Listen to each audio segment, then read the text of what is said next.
Au nom du Père, du Fils et du Saint-Esprit, ainsi soit-il. Mes bien chers frères, aujourd'hui c'est le 6e dimanche après la Pentecôte, la multiplication des pains. Et pour ceux qui n'étaient pas là hier, un petit résumé. Je pense que si on garde la position de Monseigneur Lefebvre, la même position, sans rien changer, eh bien nous arriverons à faire le même miracle que nous lisons dans l'Évangile. C'est-à-dire nous arriverons à terme à nourrir vos âmes, c'est-à-dire à ne pas nous diviser, à rester une force puissante, à garder le message, à garder la foi dans la Sainte Eucharistie, dans la Très Sainte Messe, et à réussir à couvrir la terre de centres de messe, à réussir à nourrir vos âmes régulièrement avec l'aliment eucharistique, puisque l'Eucharistie est le centre de l'Église catholique. C'est le sacrement qui représente aussi l'unité de l'Église. Non pas qu'il faille chercher l'unité au détriment de la doctrine, c'est pas ça que nous voulons faire, mais nous ne pouvons pas nous diviser pour des questions de généalogie, pour des questions qui n'ont pas de solution évidente, pour des questions qui n'ont fait qu'apporter le désordre dans le monde de la tradition. Et c'est pour ça que Monseigneur Lefebvre était très ferme sur cette question-là, de son vivant, et c'est pour ça que nous souhaitons garder cette même fermeté, tout en ayant le maximum de charité envers ceux qui se sont embrouillés dans les puzzles chinois du démon, et qui s'embrouillent dans des questions qui apportent toujours plus de questions que de réponses, malheureusement.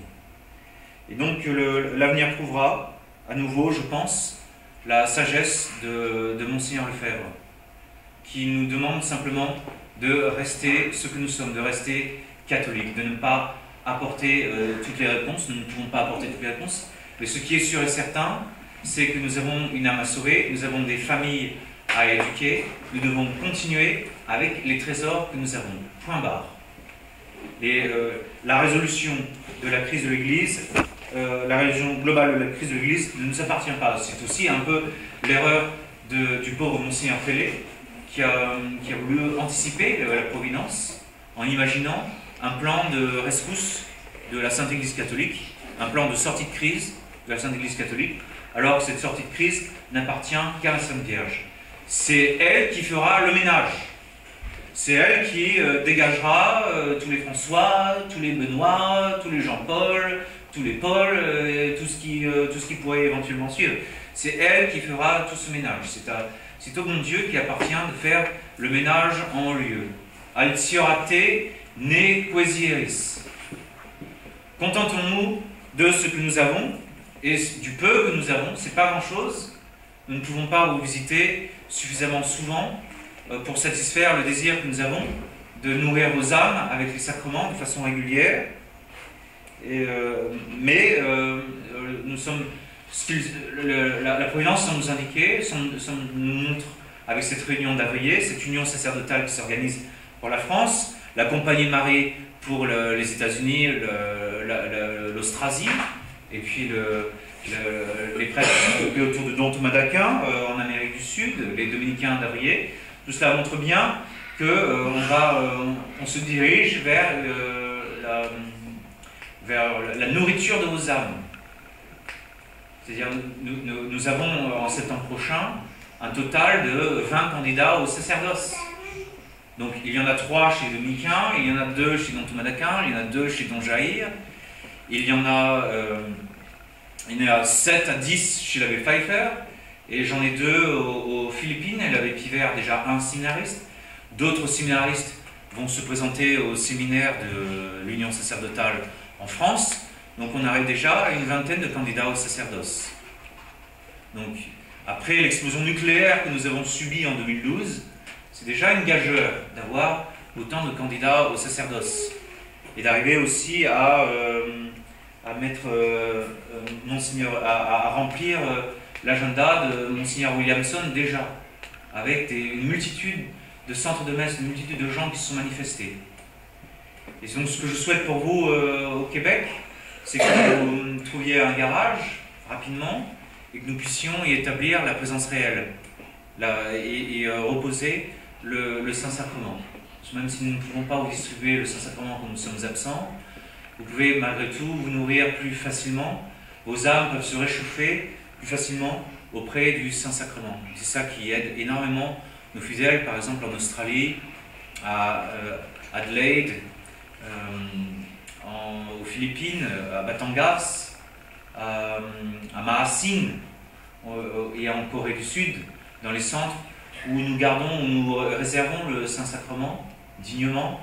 Eh bien, on voit une plus grande piété chez les fidèles, une plus grande force, puisque le but de la Sainte Eucharistie est indiqué dans la collecte de cette messe, c'est d'augmenter la religion en nous, la flamme en nous. L'effet de la Sainte Eucharistie est un effet sur le cœur, puisque le miracle de l'Anciano montre que la Sainte Eucharistie, c'est le cœur de notre Seigneur Jésus-Christ, qui vient s'unir, qui vient se fondre à notre cœur. Il s'ensuit une inflammation du cœur, une flamme du cœur qui permet à notre âme de ne pas se dessécher, de ne pas tomber dans l'indifférence par rapport à Dieu. Et tout cela est aussi prophétisé par l'épisode du prophète Isaïe, le prophète Élie, qui en avait assez, qui n'en pouvait plus. Il avait des centres de messe comme nous, mais ça ne décollait pas. Il était persécuté par Jézabel, et puis certainement il va avoir les mêmes problèmes que nous avons, les mêmes complications, divisions, et les mêmes ennuis. Donc au bout d'un moment, il en a eu assez, il en a eu marre. Il a dit: Seigneur, je ne peux plus, je ne suis pas au-dessus de mes pères, je ne vais pas y arriver. Et il était tombé à terre, et son but c'était simplement de se laisser mourir. Il dit: Seigneur, prenez mon âme, je n'y arrive pas. Et l'ange l'a secoué, il a dit: non, ne t'inquiète pas, il y en a 7000 qui n'ont pas fléchi le genou devant Baal. 7000 qui est plus ou moins, je pense, le nombre de fidèles de la résistance en ce moment. C'est vraiment pas grand-chose. On est vraiment, on redémarre à partir de pas grand-chose. Mais l'ange lui donne en même temps une figure du mystère de la Sainte Eucharistie. Il a été capable de tenir pendant 40 jours avec cet aliment. Donc vous, de même façon, vous êtes capable de tenir 40 jours sans visite avec l'aliment que je vais vous distribuer aujourd'hui. Et c'est cela qu'on voit un peu partout dans le monde. C'est qu'ils sont, les groupes de fidèles sont capables de tenir pendant un peu plus d'un mois. Au-delà d'un peu plus d'un mois, ça devient très difficile. Mais dans cet intervalle, ça tient in extremis. Et pourquoi est-ce que le bon Dieu place la barre aussi haut? Pourquoi est-ce que nous ne pouvons pas en avoir plus?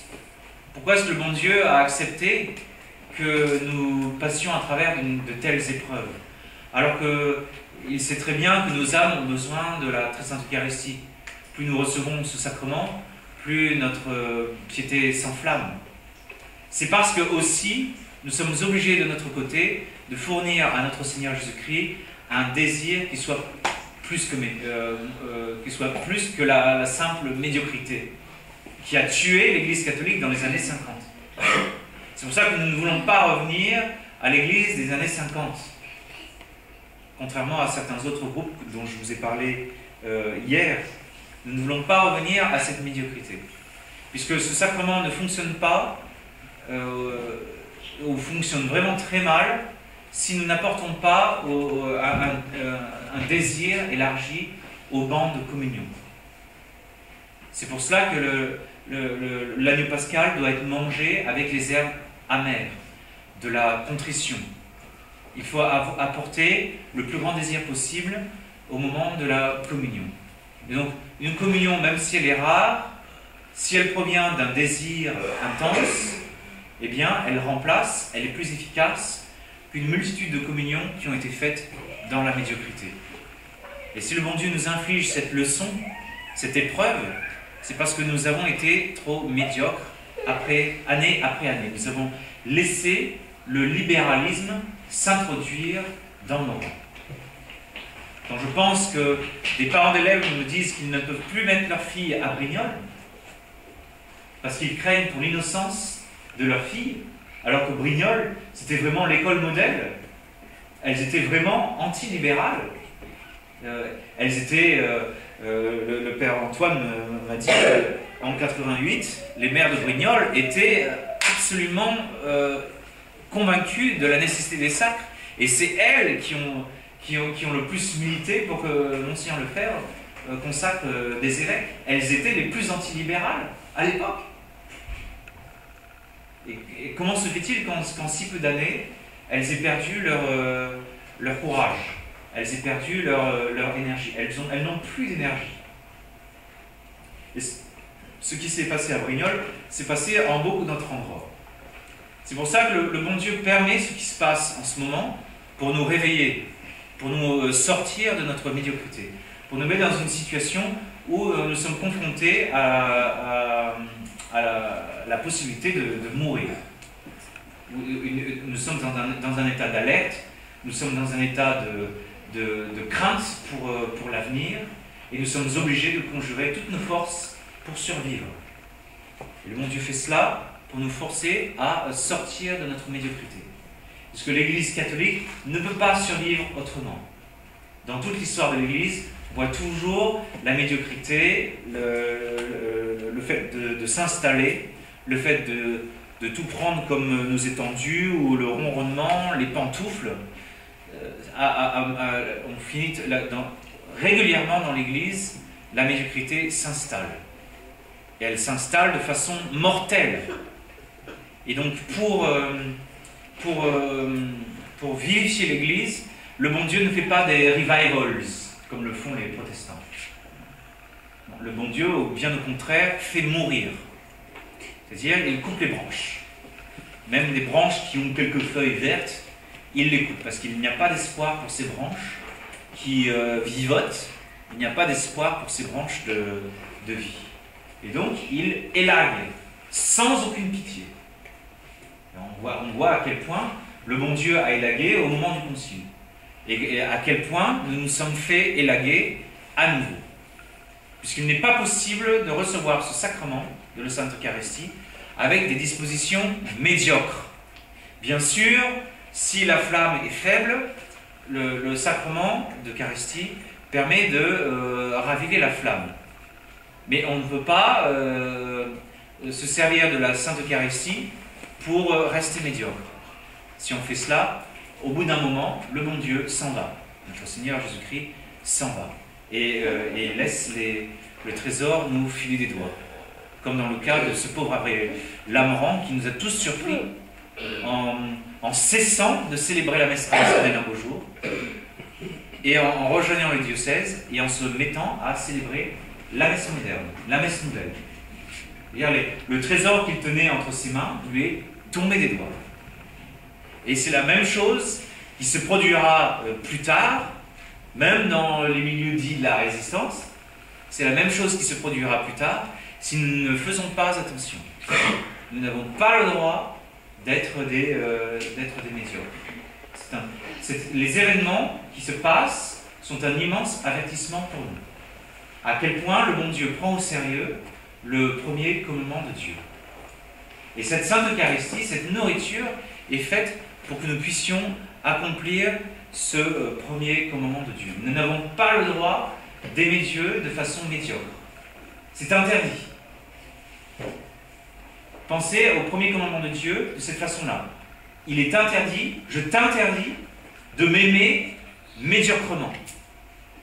Je t'interdis de chercher à être accepté par le monde actuel, de t'insérer dans ce monde actuel qui m'est totalement opposé. Je te l'interdis. Dire cela, c'est la même chose que de simplement citer le premier commandement de Dieu. Nous n'avons pas le droit d'aimer le bon Dieu autrement que ça. Et pour nous prêtres aussi, c'est une incitation aussi à sortir de notre paresse en tant que prêtre.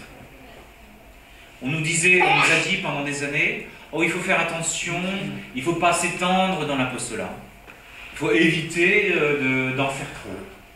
Et du coup, nous sommes installés et nous travaillons.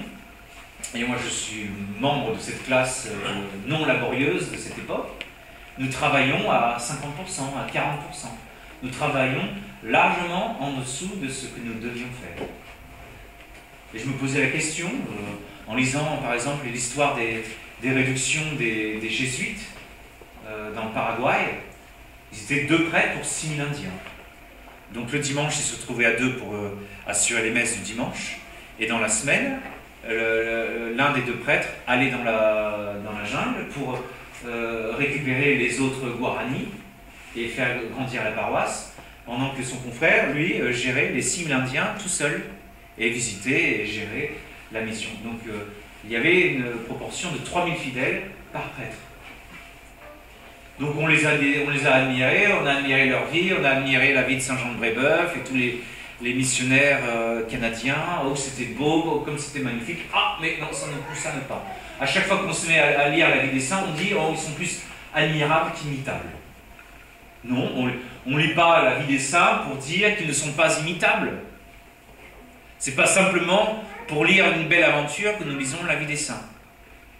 Donc le bon Dieu nous met dans une position où nous, prêtres, sommes obligés de pousser les manettes à fond. Et je constate que la santé suit mieux que prévu. C'est-à-dire, au lieu de nous détruire, on voit à quel point c'est la fausse prudence qui cause les problèmes de santé des prêtres, leur dépression, leur enlisement doctrinal et leur libéralisme. Il est bien plus dangereux de ne pas s'activer pour un prêtre séculier que de se dépenser pour les âmes. Parce qu'il devient une eau stagnante. L'eau qui stagne est une eau imbuvable, extrêmement dangereuse. D'où tous ces cas de dépression, de fatigue mystérieuse, des prêtres qui sont fatigués en fait de ne rien faire. Et donc cette crise nous permet de nous sortir et d'imaginer, de préparer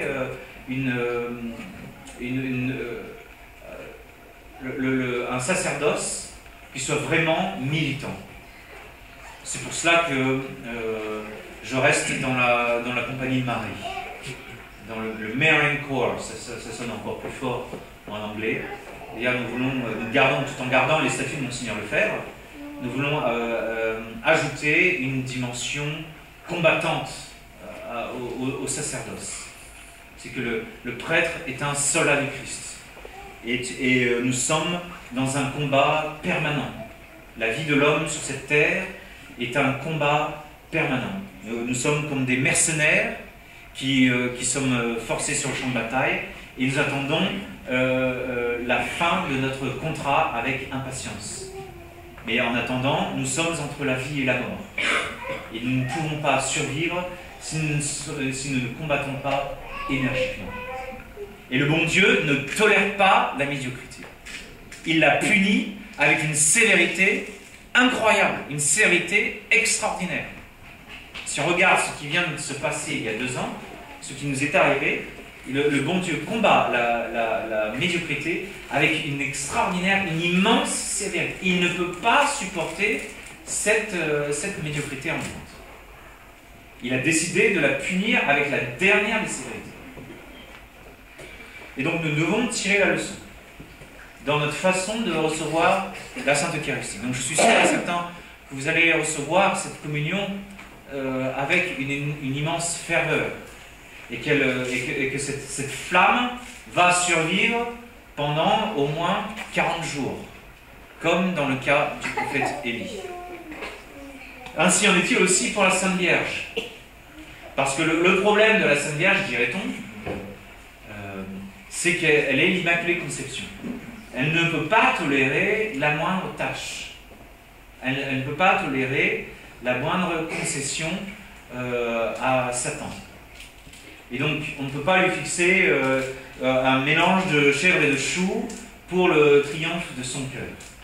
Elle fera le ménage intégralement et elle n'a rien à voir avec l'erreur, avec l'hérésie, avec la secte qui règne en ce moment à Rome. Elle n'a rien à voir avec les erreurs actuelles. Donc on ne peut pas imaginer de demi-mesure avec la Sainte Vierge. Et c'est comme ça que notre Seigneur et la Sainte Vierge se sont aimés. Ils se sont aimés de façon absolument parfaite.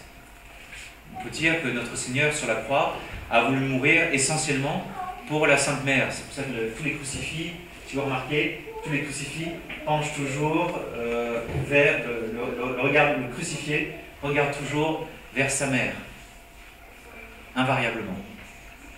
Parce que notre Seigneur Jésus-Christ a voulu mourir pour elle, puisqu'elle a été purifiée par anticipation, par les mérites de notre Seigneur Jésus-Christ, par anticipation, de telle sorte que sur la croix, notre Seigneur Jésus-Christ veut mourir pour sa Sainte Mère, et sa Sainte Mère se meurt de ne pas pouvoir mourir pour son Fils. C'est la chose qu'elle réclamait au pied de la croix. Elle demandait de pouvoir mourir pour le cœur de son cœur, pour celui qui est né de son cœur, qui a été tiré de son cœur, puisque c'est de son humanité que le Saint-Esprit a formé, de son unique humanité, que le Saint-Esprit a formé l'humanité sacrée de notre Seigneur Jésus-Christ. Et les mystiques disent que c'est de ce cœur que l'humanité de notre Seigneur et de son sang que l'humanité de notre Seigneur Jésus-Christ a été formée. Donc elle se mourait de ne pas pouvoir mourir pour son Fils Jésus. Donc elle détestait, elle n'avait aucune médiocrité en son cœur. Il y avait une immense flamme. Et c'est cette flamme que nous devons avoir. Et si nous manquons de cette flamme, nous sommes sur le mauvais chemin. Donc ne succombons pas à tous les pièges du démon pour nous faire perdre cette flamme, pour nous faire perdre ces sacrements, pour nous faire perdre ce moyen par excellence de survie, qui est la très sainte messe et le sacrement de la Sainte Eucharistie, qui est le centre et le but de tous les sacrements, qui est largement au-delà de tous les 6 autres sacrements, puisque c'est le Christ lui-même. Au nom du Père, et du Fils et du Saint-Esprit, ainsi soit-il.